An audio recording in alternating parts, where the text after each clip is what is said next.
வானத்தையும் பூமியையும் சமுத்திரங்களையும் நீரூற்றுகளையும் உண்டாக்கினவரும் எங்களை நேசிக்கிறவரும் எங்களோடு கூட இருக்கிறவருமாக இருக்கிற ஜீவிக்கிறவராக எங்கள் நல்ல இயேசு கிறிஸ்துவை இந்த நல்ல அருமையான ஓய்வு நாளுக்காக நாங்கள் உமக்கு நன்றி செலுத்துகிறோம். மனுஷகுமாரன் ஓய்வு நாளுக்கும் ஆண்டவராக இருக்கிறார் என்று சொல்லிய உம்முடைய வார்த்தைக்காக நாங்கள் உமக்கு நன்றி செலுத்துகிறோம்.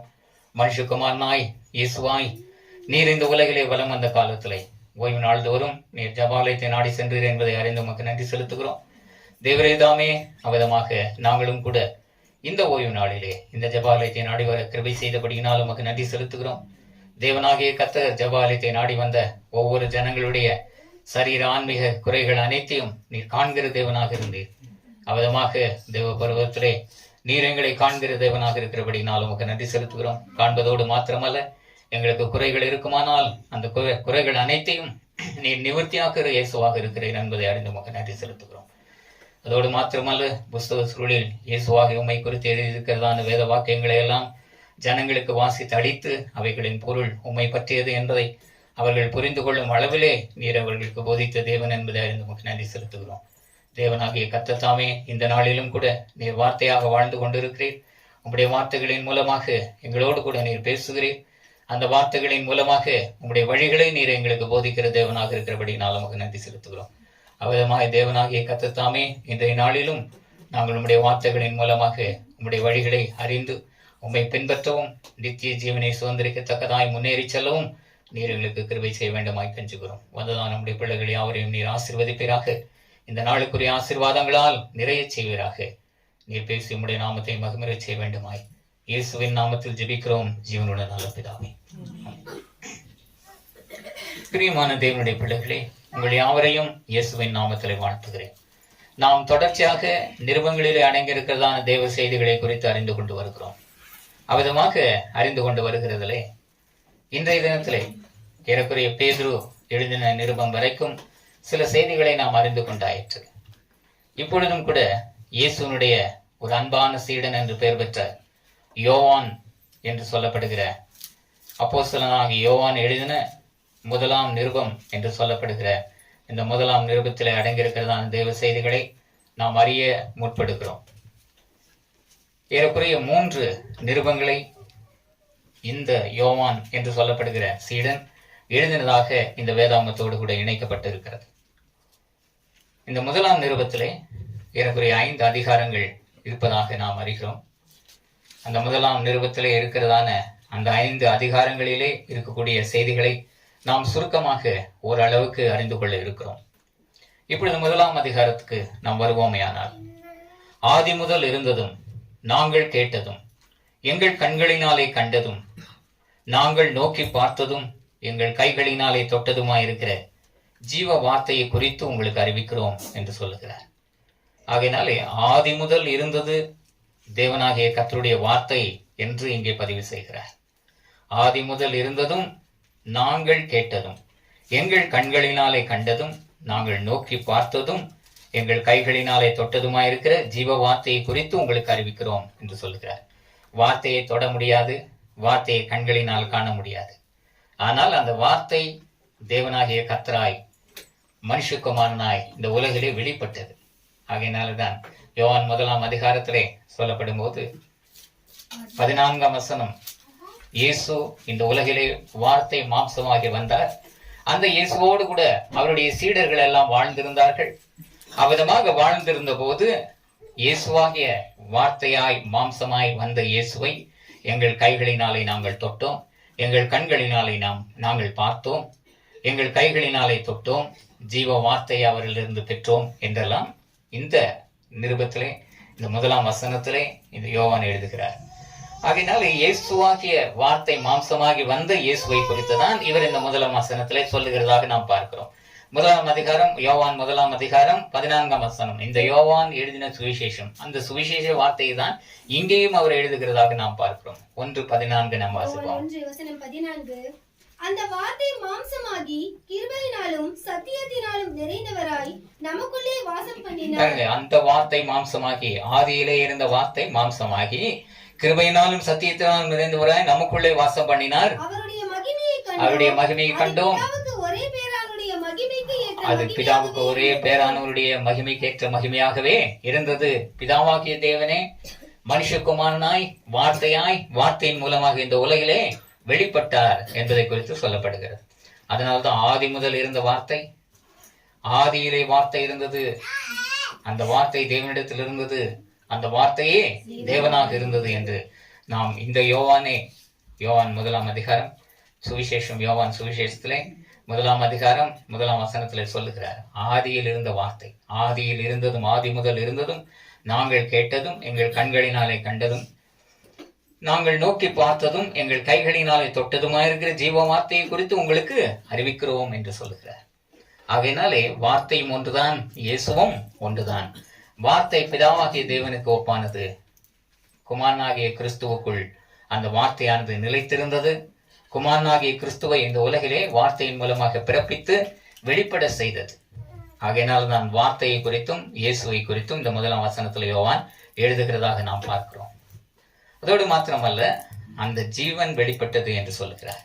வார்த்தையிலே ஜீவனும் இருந்தது என்று நாம் அறிகிறோம். யோவான் 1 அதிகாரம் 1 முதல் உள்ள சில வசனங்களை நாம் வாசிப்போமேயானால், ஆதியிலே வார்த்தை இருந்தது, அந்த வார்த்தை தேவனிடத்தில் இருந்தது, அந்த வார்த்தை தேவனாய் இருந்தது, அவர் ஆதியிலே தேவனோடு இருந்தார், சகலமும் அவர் மூலமாய் உண்டாயிற்று, உண்டானது ஒன்றும் அவராலே அல்லாமல் உண்டாகவில்லை, அவருக்குள் ஜீவன் இருந்தது, அந்த ஜீவன் மனுஷருக்கு ஒளியாய் இருந்தது. கவனிச்சீங்களா? ஆகையினாலே வார்த்தையிலே ஜீவன் இருந்தது என்று சொல்லுகிறார். அந்த ஜீவன் வெளிப்பட்டது. அந்த ஜீவன் என்று சொன்னால் அந்த வார்த்தையில் உண்டான ஜீவன் வெளிப்பட்டது, இயேசு கிறிஸ்துவின் மூலமாக வெளிப்பட்டது. அதோடு மாத்திரமல்ல, பிதாவினிடத்தில் இருந்ததும் எங்களுக்கு வெளிப்பட்டதுமான நித்தியமாயிருக்கிற அந்த ஜீவனை நாங்கள் கண்டு அதை குறித்து சாட்சி கொடுத்து அதை உங்களுக்கு அறிவிக்கிறோம் என்று இயேசுவை குறித்து சொல்கிறார். ஆதியிலே இருந்த வார்த்தை இயேசுவாய், வார்த்தையாய், ஜீவனாய், ஒளியாய் இந்த உலகிலே வெளிப்பட்டது. அதைதான் யோவான் சுவிசேஷத்திலே நாம் வாசிக்கிட்டு, அவருக்குள் ஜீவன் இருந்தது. அதாவது வார்த்தை மாம்சமாகி வந்த இயேசுவுக்குள் ஜீவன் இருந்தது. அந்த ஜீவன் மனுஷருக்கு ஒளியாயிருந்தது. அந்த ஒளி இருளிலே பிரகாசிக்கிறது, இருளானது அதை பற்றி கொள்ளவில்லை என்றும் சொல்லப்படுகிறது. இதை குறித்து தான் பிந்தின வசனங்களிலே ஒளியை குறித்தும் சொல்லப்படுகிறது. அதை குறித்து நாம் பார்க்க இருக்கிறோம். ஆகையினாலே வார்த்தையிலே ஜீவன் இருந்தது. அந்த வார்த்தையிலே உண்டான ஜீவனை தேவனாகிய கர்த்தர் இயேசு இந்த உலகிலே வெளிப்பட செய்தார். எவ்விதமாக வெளிப்பட செய்தார் என்றால், மனிதர்கள் எல்லாரும் இந்த உலக வாழ்விலே மரணத்துக்கு என்று குறிக்கப்பட்டவர்களாக இருக்கிறார்கள். மரணத்துக்கு என்று குறிக்கப்பட்டு இருந்த போதிலும் இயேசுவனுடைய வார்த்தையின் மூலமாக அவர்கள் உயிர் பெறுகிறார்கள் என்று யோவானே எழுதுகிறார். மரணத்துக்கு ஏதுவான வாழ்விலே வாழ்கிறவர்களாக இருந்தாலும் தேவனாகிய கர்த்தருடைய வார்த்தைகளை விசுவாசித்தால் அவர்கள் ஒளியினிடத்திலே வருவார்கள். அவர்கள் பொல்லாங்கு விட்டு வழி தவறி செல்லுகிறவர்கள் எல்லாரும் பொல்லாங்கு விட்டு தேவனாகிய கர்த்தரிடத்தில் திரும்புவார்கள் என்றெல்லாம் சொல்லப்படுகிறது. ஆகையினாலே யோவான் எழுதின நற்செய்தி நூல், யோவான் எழுதின சுவிசேஷம் 5 அதிகாரம் அதில் சொல்லுகிறார், மரித்து கிடந்த ஒவ்வொரு மனுஷனும், மரணத்துக்கு ஏதுவான ஒவ்வொரு மனுஷனும், பிரேத குழியிலே இருக்கிற ஒவ்வொரு மனுஷனும், பிரேத குழிக்கு ஒப்பாக வாழ்கிறதான ஒவ்வொரு மனுஷனும் தேவனாகிய கர்த்தருடைய வார்த்தையும் சத்தத்தையும் சத்தியத்தையும் கேட்கும் போது அவன் ஆன்மாவிலே ஜீவனை பெறுகிறான் என்று சொல்லுகிறார். 26 வசனம் முதல் வாசிப்போம். 26 முதல், ஏனெனில் பிதாவானவர் தம்மில் தாமே ஜீவனை உடையவராய் இருக்கிறது போல குமாரனும் தம்மில் தாமே ஜீவனை உடையவராய் இருக்கும்படி அருள் செய்திருக்கிறார். அவர் மனுஷகுமாரனாய் இருக்கிறபடியால் நியாயம் தீர்ப்பு செய்யும்படிக்கு அதிகாரத்தையும் அவருக்கு கொடுத்திருக்கிறார். இதை குறித்து நீங்கள் ஆச்சரியப்பட வேண்டாம். ஏனென்றால் பிரேத குழிகளில் உள்ள அனைவரும் அவருடைய சத்தத்தை கேட்கும் காலம் வரும். அப்பொழுது நன்மை செய்தவர்கள் ஜீவனை அடையும்படி எழுந்திருக்கிறவர்களாகவும் தீமை செய்தவர்கள் ஆக்கினை அடையும்படி எழுந்திருக்கிறவர்களாகவும் புறப்படுவார்கள். கவனிச்சுங்க, இந்த உலக வாழ்வில் ஒவ்வொரு மனிதனும் வாழ்கிறான். வாழும் போதே அவன் என்ன செய்ய வேண்டும்? அவன் பிரேத குழிக்கு ஒப்பாக இருந்த போதிலும், அதாவது ஆன்மாவிலே மரித்து போன நிலையிலே இருந்த போதிலும் தேவனாகிய கர்த்தருடைய சத்தியத்தை கேட்கும் போது அவன் உயிர் பெறுகிறான். அதை தான் சொல்லுகிறார். உயிர் பெற்று தேவனுக்கு ஏற்ற நன்மை செய்ய வேண்டும், தேவனுக்கேற்ற நற்கிரியைகளை செய்ய வேண்டும். அப்பொழுது நன்மை செய்தவன் ஜீவனை அடையும்படி எழுந்திருக்கிறவனாக காணப்படுவான். ஆன்மீக லாபத்தை பெறும்படியாக எழுந்திருக்கிறவனாக காணப்படுவான் என்று சொல்லப்படுகிறது. பாவங்களினாலும் அக்கிரமங்களினாலும் ஒவ்வொரு மனிதனும் மரித்தவனாக இருக்கிறான். எபேசியர் 2ஆம் அதிகாரம் 1ஆம் வசனத்தை வாசித்து பாருங்கள். எல்லா மனிதர்களும் பாவம் செய்தபடியினாலே பாவங்களினாலும் அக்கிரமங்களினாலும் அவன் மரித்து கிடக்கிறான் என்றால் சரீரத்திலே மரித்தவனாக அல்ல, ஆன்மாவிலே அவன் மரித்தவனாக இருக்கிறான். ஆன்மாவிலே மரித்தவனை என்ன செய்வார்கள்? பிரேத குழியிலே அடக்கம் பண்ணுவார்கள். அவ்விதமாக ஆன்மாவிலே மரித்து கிடக்கிறவர்கள் எல்லாரும் பிரேத குழிக்கு சமானமானவர்கள். ஆகையினால்தான் இங்க சொல்லுகிறார், ஏனென்றால் பிரேத குழிகளில் உள்ள அனைவரும் அவருடைய சத்தத்தை கேட்கும் காலம் வரும். பிரேத குழி என்று சொன்னால் இயேசு கிறிஸ்து கல்லறையிலே போய் பிரசங்கம் பண்ணவில்லை, பிரேத குழிகளிலே இருக்கிறவர்களை பிரசங்கம் பண்ணவில்லை. இயேசு கிறிஸ்து உயிரோடு வாழ்கிற மனிதர்களுக்கு தான் பிரசங்கம் பண்ணுகிறார். நீங்கள் எல்லாரும் பிரேத குழிகளுக்கு சமானமாயிருக்கிறீர்கள். ஏனென்றால் உங்கள் ஆன்மா மரித்து கிடக்கிறது. உங்கள் சரீரத்துக்குள் மரித்த ஒரு ஆன்மாவை நீங்கள் வைத்திருக்கிறீர்கள். ஆனால் என்னுடைய சத்தத்தை நீங்கள் கேட்கும் போதோ உயிர் பெறுவீர்கள். என்னுடைய சத்தியத்தை நீங்கள் அறியும் போது உயிர் பெறுவீர்கள். என் சத்தத்தை கேட்கும் காலம் வரும், அப்பொழுது உங்கள் ஆன்மா உயிர் பெறும். எபேசியர் 2ஆம் அதிகாரம் 1ஆம் வசனத்தை வாசித்து பாருங்கள். அக்கிரமங்களினாலும் பாவங்களினாலும் மரித்தவர்களாய் இருந்த உங்களை உயிர்ப்பித்தார். பாருங்க, அக்கிரமங்களினாலும் பாவங்களினாலும் எல்லா மனிதனும் மரித்தவர்களாக இருக்கிறார்கள். எப்பொழுது தேவகுமாரனுடைய சத்தத்தை கேட்கிறார்களோ, தேவனுடைய வார்த்தையின் சத்தத்தை கேட்கிறார்களோ, அப்பொழுது அவர்கள் ஆன்மாவிலே உயிர் பெறுவார்கள் என்று சொல்லப்படுகிறது. இவ்விதமான ஒரு உயிர் தெழுதலை குறித்து தான் இயேசு சொன்னார். அதை தான் யோவானும் எழுதினதாக நாம் வாசிக்கிட்டோம். அதோடு மாத்திரமல்ல, இயேசு இந்த உலக வாழ்வில் வாழும் போதே மரித்து கிடந்த அநேகரை உயிருடன் எழுப்பி இருக்கிறார். ஏறக்குறைய இந்த லாசுரு என்று சொல்லப்படுகிற ஒரு மனிதன் அடிக்கடி பெத்தானியா என்ற ஊரிலே கிராமத்திலே வாழ்ந்து கொண்டிருக்கிறான். அவனுக்கு 2 சகோதரிகள் இருந்தார்கள். இயேசு அந்த பெத்தானியா கிராமத்திற்கு போகும்போதெல்லாம் அந்த லாசுருடைய வீட்டிலே போய் தான் தங்குவது உண்டு. அவதமாக அவர் தங்கி அவர்களோடு கூட நல்ல விதத்திலே பழகி இருந்தார். ஆனால் ஒரு நாள் அவருக்கு ஒரு செய்தி வருகிறது. வேறு இடத்துல இருக்கும்போது, எருசலேமில் இருக்கும்போது, லாசுரு, நீர் அதிகமாய் நேசிக்கிற லாசுரு மரித்து போனான் என்று சொல்லப்படுகிறது. அப்பொழுது இயேசு, லாசுரு மரிக்கவில்லை, அவன் நித்திரையாயிருக்கிறான் அப்படி என்று சொன்னார். நித்திரையாயிருக்கிறான் என்றால் சீடர்கள் என்ன சொன்னார்கள்? அவன் தானாக நித்திரை என்று சொன்னால் தூக்கமாயிருக்கிறான், தூங்கிக் கொண்டு இருக்கிறவனானால் அவன் உயிருடன் அவன் மறுபடியும் எழும்பி விடுவானே, தூக்கம் தெளிந்து எழும்பி விடுவானே என்று சொன்னார்கள். அப்பொழுது இயேசு என்ன சொல்லுகிறார்? அவர் சொன்னது வேறு. நித்திரையாயிருக்கிறான் என்று சொன்னால் அவன் நித்தியமான நித்திரைக்கு சென்று விட்டான் என்று அவர் பொருள்பட சொன்னார். நான் போய் அந்த லாசுருவை எழுப்ப போகிறேன் என்று இயேசு சொல்லி, லாசுரு இருக்கிற அவன் அடக்கம் பண்ணப்பட்ட கல்லறை இடத்திலே வருகிறார். வந்தபோது அவர் ஜீவனுள்ள வார்த்தைகளை சொல்லுகிறார்.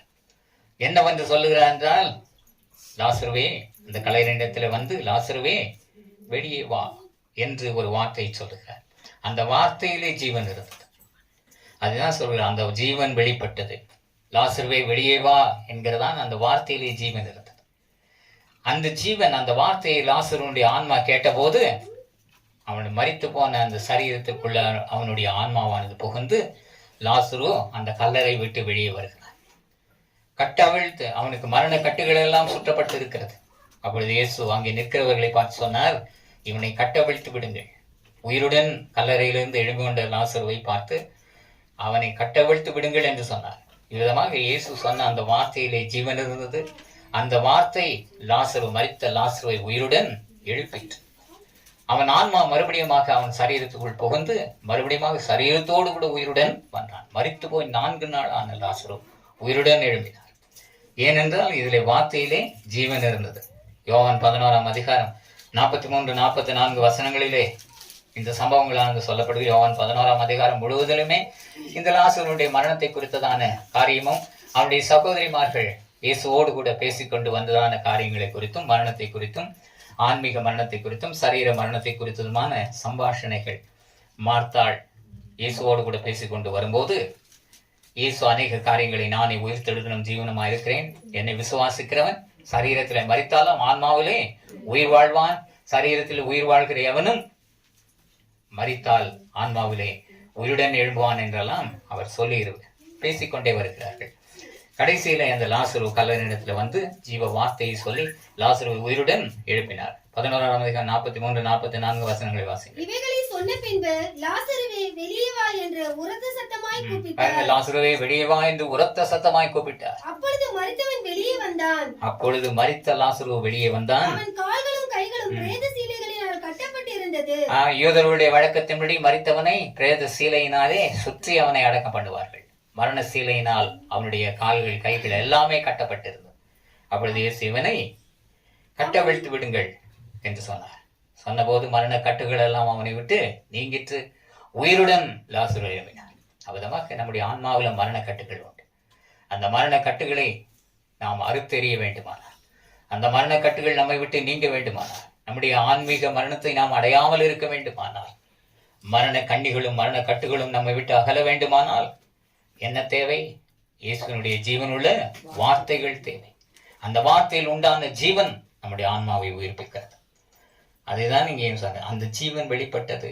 அந்த ஜீவன் எங்கிருந்து வந்தது என்றால் பிதாவினிடத்தில் இருந்ததும் எங்களுக்கு வெளிப்பட்டதுமான நித்தியமாயிருக்கிற அந்த ஜீவனை நாங்கள் கண்டு அதை குறித்து சாட்சி கொடுத்து அதை உங்களுக்கு அறிவிக்கிறோம் என்று சொல்லுகிறார். இன்னொரு சம்பவத்தை கூட நாம் இயேசுனுடைய ஜீவனுள்ள வார்த்தைகளினாலே மனிதன் சரீரத்திலும் உயிர் பெறுகிறான், ஆன்மாவிலும் உயிர் பெறுகிறான். சரீரத்திலே எத்தனை தரம் உயிர் பெற்றாலும் அவன் ஆண்டு மண்ணுக்கு தான் திரும்ப போகிறான். ஆனால் ஆன்மீக உயிர்த்தெழுதல்தான் மிகவும் முக்கியமானது. லூக்கா எழுதின சுவிசேஷம் 7ஆம் அதிகாரம் 11 முதல் 16 முடிவுள்ள வசனங்களை வாசித்து பாருங்கள். தேவனுடைய வார்த்தையிலே ஜீவன் உண்டு. அவன் சரீரத்திலும் ஜீவனை பெறுவான், ஆன்மாவிலும் ஜீவனை பெறுவான். சரீர வாழ்வில் வாழும் போதும் ஜீவனை பெறுவான். ஆன்மீக வாழ்வை அவன் ஜீவனை பெற்றவனாய் ஆன்மீக வழியிலே முன்னேறுகிறவனாய் நானே வழியும் சத்தியமும் ஜீவனுமாய் இருக்கிறேன் என்று சொன்ன இயேசுனுடைய வழியை பின்பற்றுகிறவனாக மாறுவான் என்பதை குறித்ததான செய்திகள் தான் தேவனுடைய வார்த்தையில் இருக்கிறதான ஜீவனை குறித்து நாம் அறிந்து கொண்டு வருகிறோம். லூக்கா 7ஆம் அதிகாரம் வசனம் 11 முதல். மறுநாளிலே அவர் நாயின் என்னும் ஊருக்கு போனார். நாயின் என்கிறதான ஊருக்கு இயேசு சென்றார். அவருடைய சீஷர் அநேகரும் திரளான ஜனங்களும் அவருடனே கூட போனார்கள். இயேசுனுடைய சீடரும் இயேசுவோடு கூட சென்று கொண்டிருக்கிறார்கள். அவர் ஊரின் வாசலுக்கு சமீபித்த போது மரித்து போன ஒருவனை அடக்கம் பண்ணும்படி கொண்டு வந்தார்கள். மரித்து போன ஒரு வாலிபன், அவனை அடக்கம் பண்ணும்படி கொண்டு போகிறார்கள். அவன் தன் தாய்க்கு ஒரே மகனாய் இருந்தான். தன் தாய்க்கு ஒரே மகனாய் இருந்தான். அவளோ கைப்பெண்ணாய் இருந்தாள். அவளோ கைப்பெண் என்று சொன்னால் புருஷன் இல்லாதவள், மரியாதவள், விதவை. ஊராரில் வெகு ஜனங்கள் அவளுடனே கூட வந்தார்கள். ஊராரிலே வெகு ஜனங்கள் அவரோட கூட வந்தார்கள். கர்த்தர் அவளை பார்த்து, கர்த்தர் அந்த பெண்ணை பார்த்து அவள் மேல் மனதுருகி அழாதே என்று சொல்லி கிட்ட வந்து பாடையை தொட்டார். அதை சுமந்தவர்கள் நின்றார்கள். அப்பொழுது அவர் வாலிபனே எழுந்திரு என்று சொல்லுகிறேன் என்றார். மரித்தவன் எழுந்து உட்கார்ந்து பேசத் தொடங்கினான். அவனை அவன் தாயினிடத்தில் ஒப்படைத்தார். கவனித்தீங்களா? வாலிபனே எழுந்து. மரித்து போன பிணத்தினிடத்திலே யாராவது பேசுவார்களா? பேசினால்தான் அந்த மரித்த போன அந்த பிணத்திற்கு காது கேட்குமா? ஒருபோதும் இல்லை. ஆனால் இயேசு மரித்த பிணத்தினிடத்திலே அல்ல, அந்த வாலிபனுடைய ஆன்மா மரித்து போன அவனுடைய சடலத்தின் பக்கமாய் நின்று கொண்டிருக்கிறார். அந்த ஆன்மாவை பார்த்துதான் இயேசு பேசினார். வாலிபனே எழுந்திரு என்று சொல்வாரானால் அது சொன்ன மாத்திரத்திலே அவனுடைய ஆன்மா அந்த வாலிபனுடைய உடலுக்குள் புகுந்து அவன் சரீரத்தோடு கூட எழுந்தான். ஆகையினால் இயேசுவனுடைய வார்த்தையிலே உயிர்த்தெழுதலின் ஜீவன் உண்டு. மனிதனுடைய சரீரத்தையும் உயிர்ப்பிக்கக்கூடிய வல்லமை உண்டு, ஆன்மாவையும் உயிர்ப்பிக்கக்கூடிய வல்லமை இயேசுவனுடைய வார்த்தையிலே உண்டு. அதனால்தான் அந்த வார்த்தையிலே ஜீவன் வெளிப்பட்டது என்று சொல்கிறார். அந்த ஜீவன் வெளிப்பட்டது, அது நித்தியமாயிருக்கிற அந்த ஜீவன். அந்த ஜீவனை நாங்கள் கண்டு அதை குறித்து சாட்சி கொடுத்து அதை உங்களுக்கு அறிவித்து வருகிறோம் என்று சொல்கிறார். நீங்களும் எங்களோடு கூட ஐக்கியமுள்ளவர்களாகும்படி நாங்கள் கண்டும் கேட்டும் இருக்கிறதை உங்களுக்கு அறிவிக்கிறோம். எங்களுடைய ஐக்கியம் பிதாவோடும் அவருடைய குமாரனாகிய இயேசு கிறிஸ்துவோடும் இருக்கிறது. ஆகையினாலே கிறிஸ்துதான் பிதா, பிதாதான் கிறிஸ்து. இருவரும் வேறு வேறு சரீரத்தை உடையவர்கள் அல்ல. இயேசு இந்த உலகில் இருந்த போது பிதா இயேசுனுடைய சரீரத்துக்குள் ஆன்மாவாக இருந்தார். ஆகையினால் தான் இயேசு சொன்னார், என்னை கண்டவன் என் பிதாவை கண்டான். நான் தான் பிதா என்பதை நீங்கள் விசுவாசியாமல் இருக்கிறது என்ன என்று இயேசு பேசினார். அதே போல இயேசு பிதாவாக பரலோகத்திலே இருந்தார் என்றால், பிதாவாகிய தேவனாக இருந்தார் என்றால், அவருக்குள் ஞானமாக இருந்தவர் இயேசு கிறிஸ்து. ஆகையினால் ஞானம் நீதிமொழி 8ஆம் அதிகாரத்திலே சொல்லப்படுகிறது. அவர் ஞானம் என்று சொல்லப்படுகிற இயேசு செல்ல பிள்ளையாய் இயேசு பிதாவினுடைய மடியிலே ஞானமாய் செல்ல பிள்ளையாய் வீற்றிருந்தார் என்று சொல்லப்படுகிறது. ஆகையினாலே பிதாவுக்குள் ஞானமாகிய கிறிஸ்துவாக இருந்தவர். கிறிஸ்து இந்த உலகிலே வெளிப்பட்ட போது பிதாவாகிய தேவன் வார்த்தையாய் இயேசு கிறிஸ்துவுக்குள் இருந்து போதனைகளை அருளிக் கொண்டிருந்தவர். இதுல எந்த விதமான குழப்பமும் கிடையாது. ஆகையினால் தான் எங்களுடைய ஐக்கியம் பிதாவோடும் அவருடைய குமாரனாகிய இயேசு கிறிஸ்துவோடும் கூட இருக்கிறது என்று இந்த யோவான் இயேசுனுடைய சீடன் சொல்லுகிறார். உங்கள் சந்தோஷம் நிறைவா இருக்கும்படி இவைகளை உங்களுக்கு எழுதுகிறேன் என்றும் சொல்லுகிறார். ஆகையினால பிதாவோடும் நமக்கு ஐக்கியம் தேவை. குமாரனாகிய கிறிஸ்துவின் போதனைகளின் மூலமாக குமாரனாகிய கிறிஸ்துவோடும் கூட நமக்கு ஐக்கியம் தேவை. யோவான் 17ஆம் அதிகாரம் 1 முதல் 3 முடிய உள்ள வசனங்களை வாசிப்பார்கள். யோவான் எழுதின சுவிசேஷம் 17ஆம் அதிகாரம். யோவான் 17 வசனம் 1 முதல். இயேசு இவைகளை சொன்ன பின்பு தம்முடைய கண்களை வானத்திற்கு ஏறெடுத்து, பிதாவே, வேலை வந்தது. நீர் உம்முடைய குமாரனுக்கு தந்தருளின யாவருக்கும் அவர் நித்திய ஜீவனை கொடுக்கும் பொருட்டு மாம்சமான யாவர் மேலும் நீர் அவருக்கு அதிகாரம் கொடுத்தபடியே உம்முடைய குமாரன் உம்மை மகிமைப்படுத்தும்படிக்கு நீர் உம்முடைய குமாரனை மகிமைப்படுத்தும். பிதாவும் குமாரனும் ஒன்றோடு ஒன்று பேசிக்கொள்வோர், ஒருவரோடு ஒருவர் பேசிக் கொள்கிறார்கள். இயேசு இவைகளை சொன்ன பின்பு தம்முடைய கண்களை வானத்துக்கு பிதாவே என்று பிதாவோடு கூட பேசுகிறார். பிதாவே, வேலை வந்தது. நீர் உம்முடைய குமாரனுக்கு தந்திருந்த யாவருக்கும் அவர் நித்திய ஜீவனை கொடுக்கும் பொருட்டு மாம்சமான யாவர் மேலும் நீர் அவருக்கு அதிகாரம் கொடுத்தபடியே உம்முடைய குமாரன் உம்மை மகிமைப்படுத்தும்படிக்கு நீர் உம்முடைய குமாரனை மகிமைப்படுத்தும். ஒன்றான மெய்தேவனாகிய உம்மையும் நீர் அனுப்பினவராகிய இயேசு கிறிஸ்துவையும் அறிவதே நித்திய ஜீவன். ஒன்றான மெய்தேவனாகிய பிதாவையும் பிதாவால் அனுப்பப்பட்ட இயேசு கிறிஸ்துவையும் அறிவதுதான் நித்திய ஜீவன் என்று சொல்லப்படுகிறது. ஆகையினால் தான் யோவானும் இங்கே சொல்லுகிறார், பிதாவாகிய தேவன் அவரும் வார்த்தையாக எங்களுக்கு வெளிப்பட்டார். அந்த வார்த்தை இயேசு கிறிஸ்துவின் மூலமாக வெளிப்படுத்தப்பட்டது. அந்த ஜீவனும் இயேசு கிறிஸ்துவின் மூலமாக வெளிப்படுத்தப்பட்டது. ஆகையினால் நீங்களும் எங்களோடு ஐக்கியமுள்ளவர்களாகும்படி நாங்கள் கண்டும் கேட்டும் இருக்கிறதை உங்களுக்கு அறிவிக்கிறோம். எங்களுடைய ஐக்கியம் பிதாவோடும் அவருடைய குமாரனாகிய இயேசு கிறிஸ்துவோடும் கூட இருக்கிறது. உங்கள் சந்தோஷம் நிறைவா இருக்கும்படி இவைகளை உங்களுக்கு எழுதுகிறோம். தேவன் ஒளியாயிருக்கிறார், அவரில் எவ்வளவு வேணும் இருள் இல்லை. தேவன் ஒளியாயிருக்கிறார், அவரில் எவ்வளவு வேணும் இருள் இல்லை. இது நாங்கள் அவரிடத்தில் கேட்டு உங்களுக்கு அறிவிக்கிற விசேஷமா இருக்கிறது என்று சொன்னார். இதைதான் யோவான் 1ஆம் அதிகாரத்திலும் சொல்லப்பட்டிருக்கிறது. அதை நாம் வாசிக்க கேட்டோம். மறுபடியும் வாசிக்க. வார்த்தை தான் ஒளியாக இருந்தது, ஜீவனாக இருந்தது, ஒளியாகவும் இருந்தது.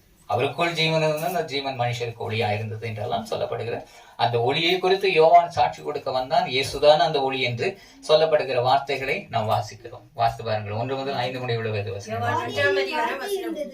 அந்த வார்த்தை தேவனிடத்தில் இருந்தது, அந்த வார்த்தை தேவனாய் இருந்தது. அவர் ஆதியிலே தேவனோடு இருந்தார். சகலமும் அவர் மூலமாய் உண்டாயிற்று. உண்டானதொன்றும் அவராலே அல்லாமல் உண்டாகவில்லை. அவருக்குள் ஜீவன் இருந்தது, அந்த ஜீவன் மனுஷருக்கு ஒளியாய் இருந்தது. அந்த ஒளி இருளிலே பிரகாசிக்கிறது, இருளானது அதை பற்றி கொள்ளவில்லை. கவனிச்சிருக்க என்னவென்று சொல்லுகிறார். அவர் ஜீவன் இருந்தது, அவருக்குள் அந்த வார்த்தையிலே ஜீவன் இருந்தது, அந்த ஜீவன் மனுஷருக்கு ஒளியாய் இருந்தது. அந்த ஒளியானது இருளிலே பிரகாசிக்கிறது, இருளானது அந்த ஒளியை பற்றி கொள்ளவில்லை. இருளானது ஒளியை பற்றி கொள்ளவில்லை என்றால் இருளை மேற்கொள்ளக்கூடிய ஒளி தேவனாகிய கர்த்தருடைய வார்த்தையில் இருக்கிறது, இயேசுவிலே இருக்கிறது, பிதாவாகிய தேவனுடைய வார்த்தைகளிலே இருக்கிறது. தேவனால் அனுப்பப்பட்ட ஒரு மனுஷன் இருந்தான். அவன் பேர் யோவான். அவன் தன்னால் எல்லாரும் விசுவாசிக்கும்படி அந்த ஒளியை குறித்து சாட்சி கொடுத்து சாட்சியாக வந்தான். அவன் அந்த ஒளி அல்ல, அந்த ஒளியை குறித்து சாட்சி கொடுக்க வந்தவனா இருந்தான்.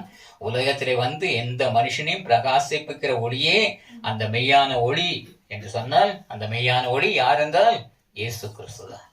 யோவான் 8ஆம் அதிகாரம் 12ஆம் வசனத்திலே அவரேதான் ஒளி என்று சொல்லப்பட்டிருக்கிறது. மறுபடியும் இயேசு ஜனங்களை நோக்கி, நான் உலகத்திற்கு ஒளியாயிருக்கிறேன். என்னை பின்பற்றுகிறவன் இருளிலே நடவாமல் ஜீவ ஒளியை அறிந்திருப்பான் என்றார். என்ன சொல்லுங்க? நான் உலகத்திற்கு ஒளியாயிருக்கிறேன். இயேசுவை நேரடியாக சொல்லுகிறதான வார்த்தை. நான் உலகத்திற்கு ஒளியாயிருக்கிறேன், என்னை பின்பற்றுகிறவன் இருளிலே நடவாமல் ஜீவ ஒளியை அடைந்திருப்பான். ஒளியிலே ஜீவன் உண்டு, வார்த்தையிலே ஜீவன் உண்டு, வார்த்தையிலே ஒளியும் உண்டு, ஜீவனும் உண்டு. இதனை இயேசு இந்த உலகிலே வந்து அறிவிப்பதோடு மாத்திரமல்ல, அந்த ஒளியை அநேகர் காணும்படியாகவும் பாவ இருளினின்றும் மரணத்தின் இருளினின்றும் அநேகர் விடுதலை செய்யும்படியாக விடுதலை பெறும்படியாகவும் இயேசு தம்முடைய போதனைகளின் அநேகரை விடுவித்தார் என்று நாம் அறிகிறோம். யோவான் 12ஆம் அதிகாரத்திலும் சொல்லப்பட்டிருக்க 34 முதல் 36 முடிவுள்ள வசனங்களை வாசித்து பாருங்கள். 32 ஜனங்கள் அவரை நோக்கி, கிறிஸ்து என்றென்றைக்கும் இருக்கிறார் என்று வேதத்தில் சொல்லியதை நாங்கள் கேட்டிருக்கிறோம். அப்படி இருக்க மனுஷகுமாரன் உயர்த்தப்பட வேண்டியது என்று எப்படி சொல்லுகிறீர்? இந்த மனுஷகுமாரன் யார் என்றார்கள். அதற்கு இயேசு, இன்னும் கொஞ்ச காலம் ஒளி உங்களிடத்தில் இருக்கும். பாருங்க, இன்னும் கொஞ்ச காலம் ஒளி உங்களிடத்திலே இருக்கும். இருளிலே நீங்கள் அகப்படாதபடிக்கு இருக்கையில் நடவுங்கள். ஒளி உங்களோடு இருக்கையில் ஒளியில் நடவுங்கள். இருளிலே நடக்கிறவன் தான் போகிற இடம் இன்னதென்று அறியான். ஒளி உங்களோடு இருக்கையில் நீங்கள் ஒளியின் பிள்ளைகள் ஆகும்படிக்கு ஒளியினிடத்தில் விசுவாசமாயிருங்கள். ஒளி உங்களோடு இருக்கையில் நீங்கள் ஒளியின் பிள்ளைகள் ஆகும்படி ஒளியினிடத்தில் விசுவாசமாயிருங்கள் என்றார். இவைகளை இயேசு சொல்லி அவர்களை விட்டு மறைந்தார். கவனிச்சீங்களா? இயேசு தான் ஒளி என்பதை அநேக இடங்களிலே அநேக ஊர்களிலே இயேசு பிரசங்கித்தார். இன்னும் கொஞ்ச காலம் தான் ஒளியாகிய நான் உங்களோடு கூட இருப்பேன், அதன் பின்பு நான் காணாமற் போய்விடுவேன். நான் இயேசு இவைகளை சொல்லி அவர்களை விட்டு மறைந்தார் என்று சொல்லப்படுமானால் நான் கொஞ்ச காலம்தான் ஒளியை குறித்து பிரசங்கிக்கும்படியாக உங்களோடு கூட இருப்பேன். நான் சீக்கிரத்திலே மரித்து போவேன், மரித்து பரமேறி சென்று விடுவேன். என்னுடைய வாசஸ்தலத்துக்கு நான் போய்விடுவேன். நான் போகிற இடம் இன்னதென்று யாரும் அறியான். யார் அறியான் என்றால், இருளிலே இருக்கிறவன் தான் போகிற இடம் என்னதென்று அறிய மாட்டான். ஒளியிலே இருக்கிறவன், ஒளியை விசுவாசிக்கிறவன், தேவனுடைய வார்த்தையில் இருக்கிறதான ஒளியை நம்புகிறவன் தான் போகிற இடம் இன்னதென்பதையும் அவனும் அறிவான். இயேசுவும் தான் போகிற இடம் இன்னதென்பதை அவனுக்கு வெளிப்படுத்தினபடியினாலே அவனும் அறிந்து கொள்வான், இயேசுவை குறித்தும் அறிந்து கொள்வான். ஆகையினாலே ஒளி உங்களோடு இருக்கையில் ஒளியின் பிள்ளைகள் ஆகும்படிக்கு ஒளியினிடத்திலே விசுவாசமாயிருங்கள் என்று சொன்னார். ஆகையினாலே தேவனாகிய கர்த்தர் இந்த ஒளியை இயேசுவின் மூலமாகத்தான் வெளிப்படுத்தினார் என்று நாம் சொல்ல முடியாது. உலக தோற்றத்தின் போது தேவனாகிய கர்த்தர் பிதாவாகவும் குமாரனாகவும் ஞானமாகிய குமாரனாகவும் பரிசுத்த ஆவியானவராகவும் இறங்கி வந்து இந்த உலகம் முழுவதுமே படைக்கும் போதே அவர் ஒளியை தான் முதலாக உண்டாக்கினார் என்று சொல்லப்படுகிறது. வாசித்து பாருங்க, ஆதியாகமம் 1 அதிகாரம் 1 முதல் 5 முடிய உள்ள வாசனங்களை வாசித்து பாருங்க. ஆதியிலே தேவன் வானத்தையும் பூமியையும் சிருஷ்டித்தார். பூமியானது ஒழுங்கின்மையும் வெறுமையுமா இருந்தது. ஆழத்தின் மேல் இருள் இருந்தது. தேவ ஆவியானவர் ஜலத்தின் மேல் அசைவாடி கொண்டிருந்தார். தேவன் வெளிச்சம் உண்டாக கடவுது என்றார். வெளிச்சம் உண்டாயிற்று. வெளிச்சம் நல்லது என்று தேவன் கண்டார். வெளிச்சத்தையும் இருளையும் தேவன் வெவ்வேறாக பிரித்தார். தேவன் வெளிச்சத்துக்கு பகல் என்று பெயரிட்டார், இருளுக்கு இரவு என்று பெயரிட்டார். சாயங்காலம் விதிர்காலம் ஆகிய முதலாம் நாள் ஆயிற்று. ஆகையினால் தேவனாகிய கர்த்தர் உலக தோற்றத்தின் போதே இருள் என்ன வெளிச்சம் என்ன என்பதை குறித்து அனைவரும் அறிந்து கொள்ளும்படியாக இரண்டையும் படைத்தார். இரண்டையும் வைத்திருக்கிறார். இன்றைக்கும் இருக்கிறது. இரவும் வருகிறது, பகலும் வருகிறது. பகலானது ஒளியாக இருக்கிறது, இரவானது இருளாக இருக்கிறது. ஆகையினாலே மனிதனிலும் ஒளியும் இருளும் மாறி மாறிதான் மனித வாழ்விலும் வந்து கொண்டே இருக்கும். மனிதன் துன்பத்துக்குள்ளும் கஷ்டத்திற்குள்ளும் வருத்தத்துக்குள்ளும் பாவத்திற்குள்ளும் மரணத்துக்குள்ளும் மரண திகில் பெற்றவனாகவும் இருக்கும் போதெல்லாம் அவன் இருளிலே இருக்கிறவனை போல் இருப்பான். ஆனால் தேவனாகிய கர்த்தருடைய ஒளியை எப்பொழுது அவன் பெற்று ஒளியின் பிள்ளையாக மாறுகிறானோ அவனுக்கு எந்த விதமான இருளின் பயம் இராது, பாவத்தின் பயம் இராது, மரணத்தின் பயம் இராது. மரண இருளின் பள்ளத்தாக்கிலே நடந்தாலும் அவன் பொல்லாப்புக்கு பயப்பட மாட்டான். ஏனென்றால் தேவரீர் என்னோடு கூட இருக்கிறார். தேவன் யாரோடு இருக்கிறாரோ அவன்தான் வெளிச்சத்தின் பிள்ளை. தேவன் யாரோடு இருக்கிறாரோ, யாருக்குள் இருக்கிறாரோ அவன்தான் ஒளியின் பிள்ளை. இருள் அவனை விட்டு அகன்று போகும். பாவத்தின் இருள், மரணத்தின் இருள், பயத்தின் இருள், இவைகளெல்லாம் மரணத்தின் இருள் எல்லாமே மனிதனை விட்டு அகன்று போகும். ஆகையினால் அவன் ஒளியின் பிள்ளையாய் இருக்கிறான். ஆகையினால்தான் தேவனாகிய கர்த்தர் முதலாக உலகத்தை படைக்கும் போதே தேவ ஆவியானவர் ஜலத்தின் மேல் அசை பாடிக்கொண்டிருந்தார். தேவன் வெளிச்சம் உண்டாக கடவுது என்றார். எல்லா இடங்களிலும் இருளும் ஆழி என்று சொல்லப்படுகிற தண்ணீரும் தான் நிறைந்திருந்தது. ஆகையினால் இருளை விளக்கும்படியாக தேவனாகிய கர்த்தர் வெளிச்சம் உண்டாக கடவுது என்று சொன்னார். வெளிச்சம் எங்கிருந்தோ உண்டாகவில்லை. சூரியன் படைக்கப்பட்டு உண்டாகவில்லை. சூரியனானது 4ஆம் நாளிலே தான் படைக்கப்படுகிறது. வெளிச்சம் உண்டாக கடவுது என்று தேவனாகிய கர்த்தர் சொன்ன போதே வெளிச்சம் எங்கிருந்தும் உண்டாகவில்லை. தேவனாகிய கர்த்தரிடத்திலிருந்து தான் அந்த வெளிச்சமானது புறப்பட்டது. ஏனென்றால் அவர் ஒளியாக எப்பொழுதுமே இருக்கிறவர். 1 தீமோத்தேயு புத்தகம் 6ஆம் அதிகாரத்திலே தேவனுடைய மகத்துவத்தை குறித்து சொல்லுகிறார் பாருங்கள். அவர் காணக்கூடாத ஒளியின் மத்தியில் வாசமாக இருக்கிறவர் என்று சொல்லப்படுகிறார். 16ஆம் வசனம், 6ஆம் அதிகாரம் 16ஆம் வசனம். 16ஆம் வசனம். ஒருவராய் சாவாமை உள்ளவரும் சேரக்கூடாத ஒளியில் வாசம் ஒருவராய் சாவாமை உள்ளவரும் சேரக்கூடாத ஒளியில் வாசம் பண்ணுகிறவரும் மனுஷரில் ஒருவரும் கண்டிராதவரும் காணக்கூடாதவருமாய் காணக்கூடாதவருமாய் இருக்கிறவர் அவருக்கே தேவனாகிய கர்த்தர். அவருக்கே கனமும் நித்திய வல்லமையும் உண்டாயிருப்பதாக. ஆமென். கவனித்தீர்களா? ஆகையினாலே மனுஷரில் ஒருவரும் கண்டிராதவர், தேவன் மனிதனால் காணக்கூடாத ஒளியில் வாசம் பண்ணுகிறவரும், எந்த மனிதனும் எந்த ஜீவராசியும் சேரக்கூடாத ஒளியில் வாசம் பண்ணுகிறவரும், அவர் ஒருவரே சாவாமையுடைய தேவனும் எந்நாளும் ஒளியாக பிரகாசிக்கிறவராகவும் இருக்கிறவர் தேவனாகிய கர்த்தர். ஆகையினால் வெளிச்சம் உண்டாக கடவுதே என்று சொன்னபோது எந்த இருளும் மேற்கொள்ளக்கூடாத ஒளி, அந்த வெளியானது அவர்களிலிருந்து புறப்பட்டது. அந்த வெளிச்சத்தை தேவனாகிய கர்த்தர் பகல் என்று மாற்றினார். பகல் முழுவதும் ஒளியானது இருக்கிறது. இன்றைக்கு சூரியனின் மூலமாக நமக்கு ஒளி கிடைக்கிறது. ஆனால் சூரியன் படைக்கப்பட்ட பிறகுதான் சூரியன் மூலமாக ஒளி கிடைக்கிறது. ஆனால் சூரியன் படைக்கப்படும் 3 நாட்கள் படைக்கப்படவில்லை. 4ஆம் நாளிலே சூரியனை தேவனாக கர்த்தர் படைத்தார். அதற்கு முன்பதாக பகலும் இரவும் எப்படி வந்தது என்றால் தேவனாகிய கர்த்தரிடத்தில் இருந்ததான ஒளிதான் அவர் வைத்து விட்டு போனார். அவர்களிலிருந்ததான பிரகாசம் உள்ள ஒளியானது பகலை உண்டாக்கிற்று. இன்றைக்கோ சூரியனின் மூலமாக நாம் சூரியன் இல்லாதபடியினாலே, சூரியன் இருந்து கொண்டுதான் இருக்கும், ஆனால் பூமியானது சுழல்கிறபடியினாலே இருளுக்குள்ளும் நாம் ஒளிக்குள்ளும் மாறி மாறி பிரவேசிக்கிறவர்களாக இருக்கிறோம். பகலுக்குள்ளும் இரவுக்குள்ளும் நாம் வாழ்கிறவர்களாக தேவனாகிய கர்த்தர் இந்த சூரியனை படைத்து இன்றைக்கு வைத்திருக்கிறார். ஏனென்றால் இருளுக்குரிய தன்மை என்ன, இருளின் அகோரம் என்ன என்பதை குறித்து மனிதன் அறிய வேண்டும். ஒளியினுடைய மேன்மை என்ன என்பதை குறித்து அறிந்து கொள்ள வேண்டும். இது சரீரத்துக்குரிய காரியம் மாத்திரமல்ல, ஆன்மாவுக்குரிய காரியமாகவும் இருக்கிறது. ஆகினாலே இந்த ஒளியை தேவனாகிய கர்த்தர் இந்த உலகிலே தோன்ற பண்ணும்படியாகத்தான் இயேசுவாய் இந்த உலகிலே தோன்றினார். நானே உலகத்திற்கு ஒளியா இருக்கிறேன், என்னை விசுவாசிக்கிறவன் இருளிலே நடவாமல் ஜீவ ஒளியை அடைந்திருப்பான். அந்த ஒளியிலே ஜீவன் உண்டு, அந்த வார்த்தையிலே ஜீவன் உண்டு, இயேசுவிலே ஜீவன் உண்டு, இயேசுவிலே ஒளி உண்டு. அதே போல பிதாவாகிய தேவன் அவரும் ஒளியாக இருக்கிறார். மனுஷரில் ஒருவரும் கண்டிராதவரும் காணக்கூடாதவருமாய் இருக்கிற சேரக்கூடாதவருமாய் இருக்கிற ஒளியிலே வாசம் பண்ணுகிறவர். பிரத்யேகமான ஒளி அவர், யாரும் நெருங்க முடியாத ஒளி பிரகாசமிக்கவர் அவர். கவனித்திருக்கார். ஆகையினாலே சாதாரண ஒரு சிறு முட்செடியிலே பிதாவாகிய தேவன் பிரசன்னரான போது மோசே, இந்த முட்செடியானது அக்னியினால் பற்றி எரிந்தும் அது வெந்து போகாமல் இருக்கிறதே, சாம்பலாகி எரிந்து போகாமல் இருக்கிறதே, இதனுடைய அதிசயம் என்ன, இதனை நான் கிட்ட சென்று பார்ப்பேன் என்று புறப்பட்ட போதுதான், நீ சேராதே மோசே, நீ இங்கே கிட்டி சேராயாக, உன் கால்களில் இருக்க பாதரட்சைகளை நீ கழுத்து, நீ நிற்கிற இடம் பரிசுத்த பூமி, ஏனென்றால் நான் பிரசன்னராயிருக்கிறேன் இந்த இடத்துல. தேவன் எங்கெல்லாம் ஒளியாக பிரசன்னராகிறாரோ அங்கெல்லாம் அது பரிசுத்த பூமி. தேவன் முட்செடிகளை பிரசன்னரானபடியினாலே அது பரிசுத்த பூமி. மோசே, நீ நிற்கிற இடம் பரிசுத்த பூமி, உன் கால்களில் இருக்கிற பாதரட்சைகளை கழற்று என்று சொன்னார்.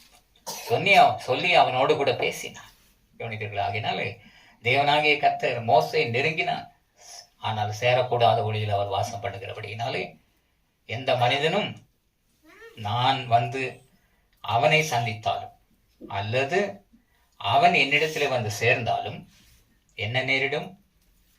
சாவுதான் நேரிடும். மோசையின் இடத்துல தேவனாகிய கர்த்தர் சொன்னார். மோசை கேட்டுக்கொண்டான், ஆண்டவரே, நான் இத்தனை காலம் உம்மோடு கூட பேசிக்கொண்டே இருக்கிறேனே, உம்முடைய உருவம் இன்னதென்று நான் அறியேனே, ஆகினாலே நான் உம்மை பார்க்க வேண்டும் என்று சொன்ன போதுதான் தேவனாகிய கர்த்தர் என்ன சொல்லுகிறார்? மோசே, எந்த மனிதனும் என்னை கண்டு உயிரோடு இருந்ததில்லை, செத்து போவான். எந்த மனிதனும் என்னை கண்டால் அவன் செத்து போவான். எந்த மனிதனும் என்னிடத்திலே சேர்ந்தால் அவன் செத்து போவான். அதனால்தான் சேரக்கூடாத ஒளியில் அவர் வாசம் பண்ணுகிறார். கவனித்தீர்களா? என்னிடத்துல எந்த மனிதன் வந்து சேர்ந்தாலும் அவன் செத்து போவான். ஆகையினாலே நீ என்னை காண்பேன் என்று ஆசைப்படுவது என்ன என்றாலும் நீ வேண்டிக் கொண்டபடியினாலே நான் ஒரு கண்மலை இடுக்கிலே உன்னை மறைத்து வைத்துக் கொள், அங்கே நான் கடந்து போவேன். அவ்விதமாக கடந்து போகும்போது நீ என்னுடைய முதுகுபுறத்தை காண்பாய், ஆனால் நேரடியாக என்னுடைய உருவத்தை உன்னாலே காண முடியாது என்று, கரத்தினால் நான் உன்னை மறைப்பேன், மறைத்த பிறகு அந்த கரத்தை எடுக்கும்போது என்னுடைய முதுகுப்புறத்தை நீ காண்பா என்று மோசேயினிடத்தில் தேவனாகிய கர்த்தர் சொன்னார். விதமாக தேவனாகிய கர்த்தரை நேரடியாக மோசையே தரிசிக்க முடியவில்லை. முகமுகமாய் தரிசித்த மோசையோடு கூட, முகமுகமாய் பேசின மோசையோடு கூட தேவனாகிய கர்த்தர் எவ்வளவோ காலம் பேசி பயணித்திருக்கிறார். ஆனால் தேவனாகிய கர்த்தர் நேரடியாக மோசைக்கே தரிசனம் அளிக்கவில்லை என்றால், சாதாரணமான மனிதர்கள் நமக்கெல்லாம் எங்கிருந்து தரிசனத்தை அவர் கொடுப்பார்? ஆகையினால் நிச்சயமாக எந்த மனிதனும் தேவனாகிய கர்த்தரை நேரடியாக பார்க்க முடியாது. காணக்கூடாத ஒளியில் வாசம் பண்ணுகிறவர், சேரக்கூடாத ஒளியிலே வாசம் பண்ணுகிறவர். இன்னைக்கு சர்வசாதாரணமாக அநேக ஊழியர்கள் எல்லாம் சொல்வதுண்டு, நான் தேவனாகிய கர்த்தரை பார்த்தேன் என்று.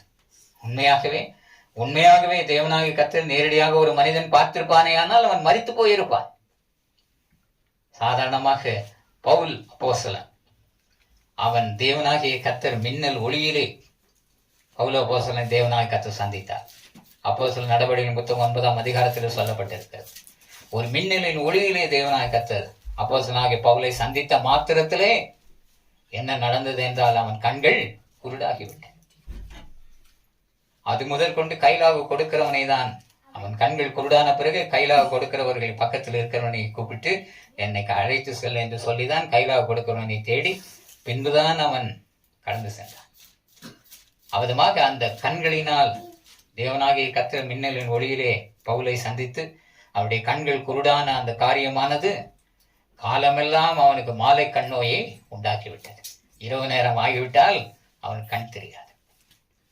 கைலாக கொடுக்கிறவரை தான் தேடி அவன் அலைய வேண்டும். விதமாக காணக்கூடாத ஒளியிலே வாசம் பண்ணுகிற தேவன் ஒளிமிக்கவர், பிரகாசமிக்கவர். ஆனால் சர்வசாதாரணமாக தேவனாகிய கர்த்தரை யாரும் பார்க்க முடியாது. பவுலை அவனுடைய சிறு ஒளி, தேவனாகிய கர்த்தருடைய மின்னலின் ஒளி பிராக்ஷன், ஒரு சின்ன ஒரு மின்னல் அப்படியே லைட்னிங் பட்டு மறைந்து விட்டது. அப்பொழுதே அவன் கண் குருடாகிவிட்டது. ஆனால் நேரடியாக நின்று தேவனாகிய கர்த்தரை பார்த்தால் மனிதன் செத்து விடுவான். ஆகையினால தேவனாகிய கர்த்தர் ஒளி எப்படிப்பட்ட ஒளி என்று சொன்னால், அவர் பிரகாசமிக்க ஒளி, யாரும் சேரக்கூடாத ஒளியில் வாசம் பண்ணுகிறவர். அப்படிப்பட்ட ஒளி மிக்க தேவன் என்றாலும் அவர் தம்மை வெளிப்படுத்த வேண்டும், இந்த உலகத்திற்கு தம்மை வெளிப்படுத்த வேண்டும். ஆகையினால்தான் மோசையினிடத்திலே தேவனாகிய கர்த்தர் அக்னிமயமாக வந்து தூரத்திலே மோசையை நிறுத்திவிட்டு அவர் என்ன செய்கிறார்? கற்பலகைகளிலே எழுதுகிறார். அக்னி விரலினாலே எழுதினார். அவரிலிருந்து புறப்பட்டதான லேசர் ஒளி கற்றைகள், அதுதான் வந்து கற்களிலே அந்த எழுத்துக்களை எழுதிற்று. அதை மோசையினிடத்திலே கொடுத்தார். கொடுத்ததோடு மாத்திரமல்ல, அவர் என்ன சொல்லுகிறார்? இதுதான் ஜனங்களை வழிநடத்தக்கூடிய ஒளிமிக்க என்னுடைய வார்த்தைகள் என்று சொன்னார்.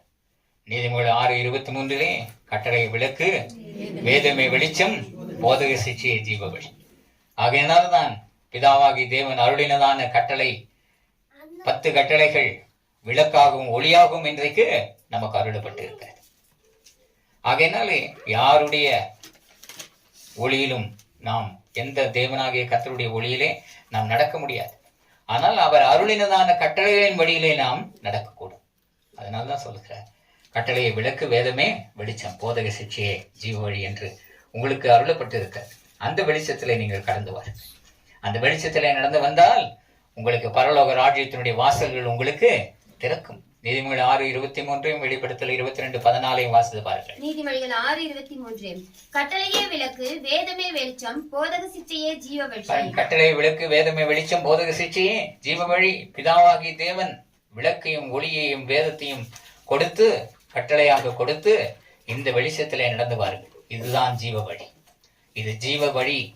இந்த ஜீவ வழியிலே நீங்கள் கடந்து வருவீர்களேயானால், தேவனுடைய கட்டளையின் வழியிலே நீங்கள் கடந்து வருவீர்களேயானால், நீங்கள் பரலோக ராஜ்யத்தை அடையக்கூடும். பரலோகத்தின் வாசல்கள் உங்களுக்கு திறக்கும் என்று சொல்கிறார். வெளிப்படுத்தல் 22:14 வாசித்து.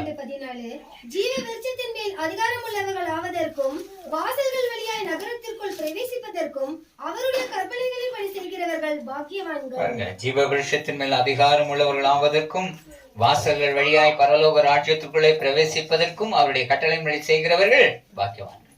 ஆகையினால் தேவன் தம்முடைய கட்டளைகளிலே ஒளியை வைத்திருக்கிறார். இருளிலிருந்து ஜனங்கள் வெளிச்சத்தை கண்டு அந்த கட்டளையின் பாதையிலே நடப்பார்களே ஆனால் அவர்கள் ஒளியிலே நடக்கிறவர்கள் ஜீவ வழியை பின்பற்றி ஜீவனுள்ள நகரத்தை அடைகிறவர்களாக தகுதியுடையவர்களாக மாறுவார்கள். அடுத்தது இயேசுவின் போதனைகள். நான் உலகத்தில் ஒளியா இருக்கிறேன் என்று சொன்னவர் என்னை பின்பற்றும் இருளிலே நடக்க மாட்டான்.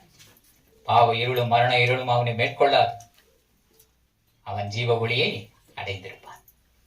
என்னை பின்பற்றும் இருளிலே நடவாமல் ஜீவ ஒளியை அடைந்திருப்பான். அவரே ஜீவ ஒளி, அவரே ஜீவ வழி. ஆகையினாலே அந்த ஜீவ ஒளியிலே நடக்கிறவன், ஜீவ வழியை பின்பற்றுகிறவன் நிச்சயமாகவே நித்திய ஜீவனை அடைவான். இயேசுனுடைய போதனைகளை பின்பற்றுகிறவன், ஜீவ வெளிச்சத்திலே நடக்கிறவன் தேவனுடைய ராஜ்யத்தை அடைவான். இவ்விதமாக இயேசு கிறிஸ்துவை ஒளியாக வருவார் என்பதை குறித்து தீர்க்க தரிசனத்தை தான் ஏசாயா 42 அதிகாரத்திலே நாம் வாசி கேட்டோம். 42:7 வாசித்து பாருங்கள். ஏசாயா 42:7. கர்த்தராகிய நான் நீதியின்படி உம்மை அழைத்து உம்முடைய கையை பிடித்து உம்மை தற்காத்து உம்மை ஜனத்திற்கு உடன்படிக்கையாகவும் ஜாதிகளுக்கு ஒளியாகவும் வைக்கிறேன். பாருங்க, உண்மை ஜாதிகளுக்கு ஒளியாக வைக்கிறேன். இயேசு கிறிஸ்து இந்த உலகத்திலே வாழ்கிற எல்லா ஜாதியார் ஜனத்தார் அனைவருக்கும் ஒளியாக அருளப்பட்டவர், ஒளியாக வைக்கப்படுகிறவர். 49 அதிகாரம் 6 வசனத்தை வாசித்து பாருங்கள். பூமியின் கடைசி வரையும் என்னுடைய ரட்சிப்பா இருக்கும்படி உம்மை ஜாதிகளுக்கு ஒளியாக வைப்பேன் என்று இயேசு கிறிஸ்துவை குறித்தான தீர்க்க தரிசனம் உரைக்கப்பட்டிருக்கிறது. 49 6 வசனம். யாக்கோபின் கோத்திரங்களை எழுப்பவும் இஸ்ரவேலின் காக்கப்பட்டவர்களை திருப்பவும் நீர் எனக்கு தாசனாய் இருப்பது அற்ப காரியமாய் இருக்கிறது. நீர் பூமியின் கடைசி பரியந்தமும் என்னுடைய ரட்சிப்பா இருக்கும்படி உம்மை ஜாதிகளுக்கு ஒளியாய் வைப்பேன் என்றார். இயேசு கிறிஸ்துவை பற்றியதான தீர்க்க தரிசனம். ஜாதிகளுக்கு ஒளியாக அவர் வைக்கப்படுவார் என்று சொல்லப்படுகிறது. ஆகினாலே ஜாதிகளுக்கு ஒளியாக இயேசு இந்த உலகிலே அனுப்பப்பட்டவர். ரட்சிப்பை ஜனங்களை ரட்சிக்கும்படியாக அனுப்பப்பட்டவர். ஆகினால தான் பிதாவாகிய தேவனும் அவருடைய கட்டளைகளும் இயேசு கிறிஸ்துவனுடைய உபதேசங்களும் ஒளியாக நமக்கு அருளப்பட்டிருக்கிறது. அந்த வெளிச்சத்தின் வழியிலே நாம் நடப்போமே ஆனால் இருளை மேற்கொள்ளுகிறவர்களாக நாம் இருப்போம். கடைசியாக ஒரு வசனத்தை வாசிப்போம். 2 கொரிந்தியர் 4 அதிகாரம் 6 வசனத்தை வாசிப்பார்கள். 2 கொரிந்தியர் 4 அதிகாரம் 6 வசனம். இருளிலிருந்து வெளிச்சத்தை பிரகாசிக்க சொன்ன தேவன் இயேசு கிறிஸ்துவின் முகத்தில் உள்ள தமது மகிமையின் அறிவாகிய ஒளியை தோன்ற பண்ணுவார். இருளிலிருந்து வெளிச்சத்தை பிரகாசிக்க சொன்ன தேவன் இயேசு கிறிஸ்துவின் முகத்தில் உள்ள தமது மகிமையின் அறிவாகிய ஒளியை தோன்ற பண்ணும் பொருட்டாக எங்கள் இருதயங்களிலே பிரகாசித்தார். கவனிச்சீங்களா? இருளிலிருந்து வெளிச்சத்தை பிரகாசிக்க சொன்ன தேவன் இயேசு கிறிஸ்துவின் முகத்தில் உள்ள மகிமையின் அறிவாகிய ஒளியை நம்முடைய இருதயங்களிலே பிரகாசிக்கும்படியாக செய்தவர். ஆகையினால் இயேசு கிறிஸ்துவின் போதனைகள், சுவிசேஷம், நற்செய்தி என்று சொல்லப்படுகிற சுவிசேஷம் அனைத்துமே நம்முடைய இருதயங்களிலே பிரகாசிக்கும்படியாக ஒளியாக அருளப்பட்டிருக்கிறது. அவருடைய முகத்திலிருந்து வந்ததான ஒளி என்று சொல்லப்படுது. முகத்திலிருந்து ஒளி வராது.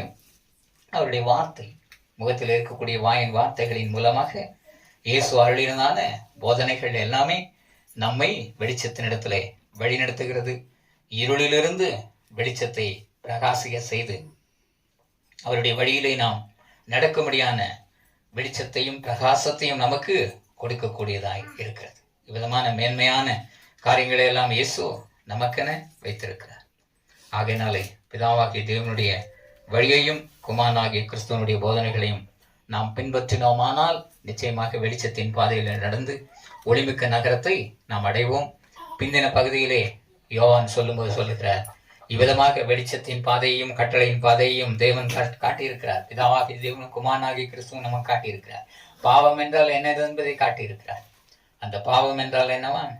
நியாய பிரமாணத்தை மீறுகிற எவனும் பாவம் செய்கிறான். நியாய பிரமாணத்தை மீறுகிறதே பாவம். 10 கட்டளைகளை மீறுகிறதே பாவம் என்று சொன்னார். பாவத்தை குறித்து சொல்லுகிறார். பாவத்திலிருந்து விடுதலை பெறும்படியான வழியையும் குறித்து சொல்லுகிறார். பாவத்தினின்று நீர் விடுதலை பெற வேண்டுமானால் தேவனுடைய நியாய பிரமாணத்தின் வழியை பின்பற்ற வேண்டும். அப்பொழுது வெளிச்சம் உனக்கு வாழ்விலே கிடைக்கும். அந்த வெளிச்சத்தின் பாதையிலே நீ நடக்கிறவனாக இருப்பாய். அதனால்தான் பிந்தின வசனங்களிலே இந்த யோவானும் சொல்லும் போது சொல்லுகிறார், அவர் ஒளியில் இருக்கிறது போல நாமும் ஒளியிலே நடந்தால் ஒருவரோடு ஒருவர் ஐக்கியப்பட்டிருப்போம். அவருடைய குமாரனாகிய இயேசு கிறிஸ்துவின் ரத்தம் சகல பாவங்களையும் நீக்கி நம்மை சுத்திகரிக்கும். நமக்கு பாவம் இல்லை என்போமானால் நம்மை நாமே வஞ்சிக்கிறவர்களாயிருப்போம். சத்தியம் நமக்குள் இராது. நம்முடைய பாவங்களை நாம் அறிக்கையிட்டால் பாவங்களை நமக்கு மன்னித்து எல்லா அநியாயத்தும் நீக்கி நம்மை சுத்திகரிப்பதற்கு அவர் நீதியும் உண்மையும் உள்ளவராக இருக்கிறார் என்று சொல்லிவிட்டு கடைசியாக சொல்ல, நாம் பாவம் செய்யவில்லை என்போமானால் நாம் அவரை பொய்யராக்குகிறவர்களாக இருப்போம், அவருடைய வார்த்தை நமக்குள் இராது. அதனாலே நம்ம என்னதான் வெளிச்சத்தின் பாதையில் இருந்தாலும் பாவ உலகிலும் பாவ சரீரத்திலும் வாழ்கிறபடினாலே நாம் பாவிகள் தான். பாவம் இல்லை என்று சொல்லுவோமையானால் நம்மை நாமே வஞ்சிக்கிறவர்களாக இருப்போம். என்றாலும் பாவ உலகிலும் பாவ சரீரத்திலும் வாழ்கிறவர்களாக இருந்தாலும் பாவத்தை மேற்கொள்ளும்படியான மார்க்கத்தை பிதாவாகிய தேவன் 10 கட்டளைகளின் மூலமாகவும் குமாரனாகிய கிறிஸ்து அவருடைய உபதேசங்களின் மூலமாகவும் அருளி இருக்கிறார். ஆகையினால்தான் பாவத்தை ஜெயித்த இயேசுவை நாம் பற்றி கொண்டார், அவருடைய உபதேசங்களை பற்றி கொண்டார். நாமும் பாவத்தினின்று விடுதலை பெற்று பாவத்தின் சம்பளமாகிய மரணத்தை அடையாமல் நித்திய ஜீவனை கிருபை வரமாக பெற்று தேவனுடைய ராஜ்யத்தை அடைந்து வாழ்கிறவர்களாக இருப்போம். இப்படிப்பட்ட கிருபைகளை தேவனாய் கர்த்தர் வைத்திருக்கிறார்.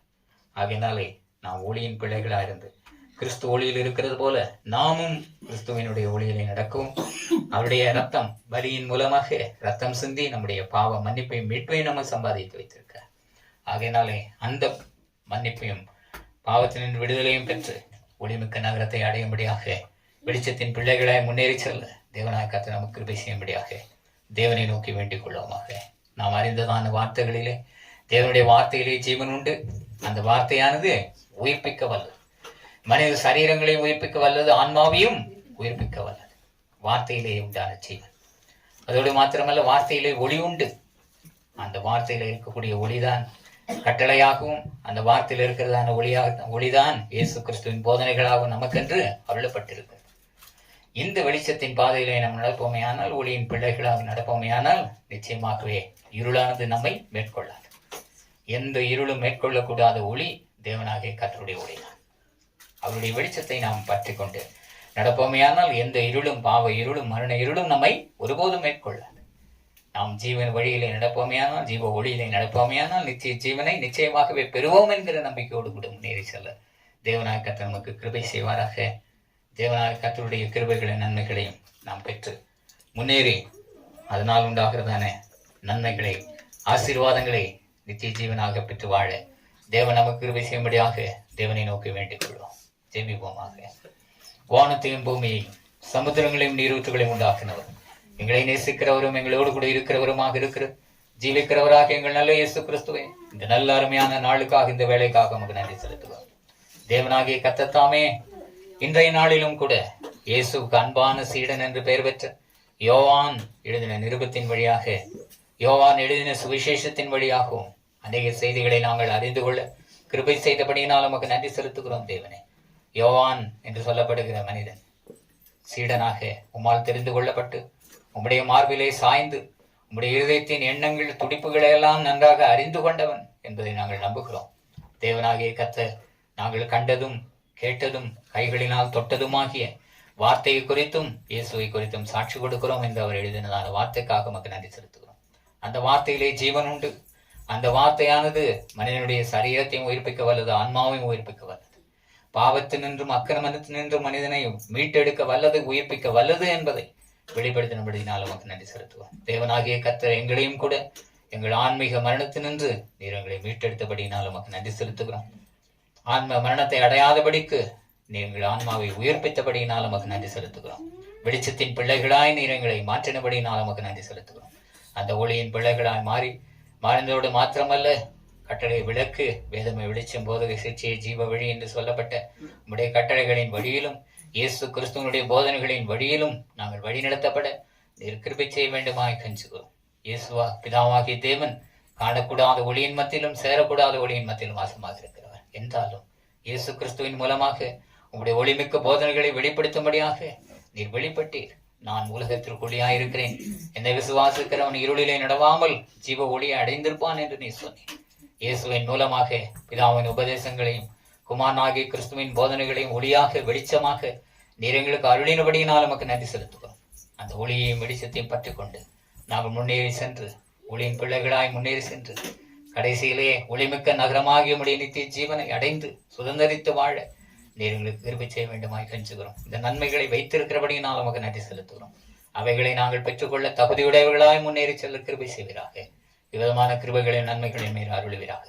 இந்த செய்தியை கேட்ட யாவருக்கும் இப்படிப்பட்ட நன்மைகளை கிருபைகளை அருளி செய்து உங்களுடைய நாமத்தை நீர் மகிமை செய்ய வேண்டுமாய் இயேசுவின் நாமத்தில் ஜெபிக்கிறோம் ஜீவனுள்ள நல்ல பிதாவே. ஆமென்.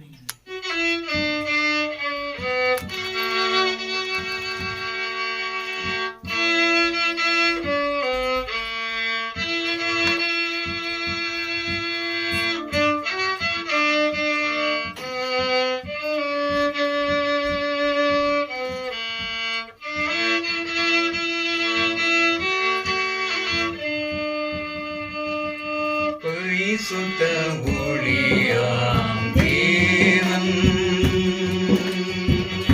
பாவ உலகில் ஜெனிக்க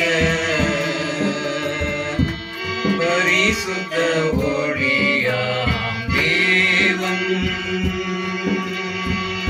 பாவ உலகில் ஜெனிக்க பரமலோகத்தை துறந்து இந்த பூமியில் வந்து பிறந்தார். பரமலோகத்தை துறந்து இந்த பூமியில்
செய்தேன்